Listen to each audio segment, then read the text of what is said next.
Još 14. veljače 1992. godine Hrvatski sabor donio je deklaraciju o osudi političkog procesa i presude kardinalu doktoru Alojziju Stepincu.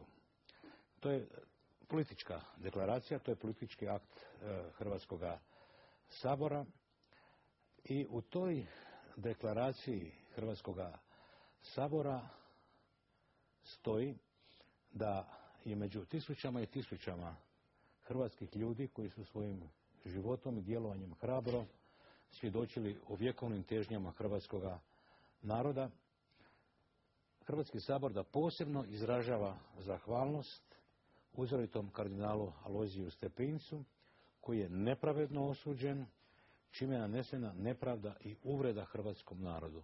Dakle, u toj deklaraciji se utvrđuje da je nanesena uvreda i nepravda hrvatskom narodu i da je kardinal Stepinac nepravedno osuđen.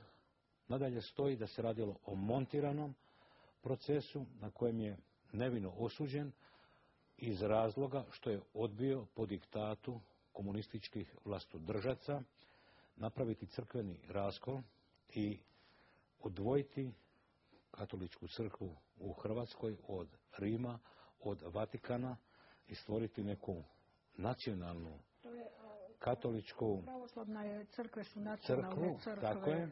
Tako da... I da je u toj deklaraciji stoji da je osuđen zato što je djelovao protiv nasilja i zločina komunističkih vlasti, isto kao što je djelovao u vihoru Drugoga svjetskog rata u zaštitu progonjenih, neovisno o njihovom i narodnosnom i vjerskom opredjeljenju i svjetonazoru.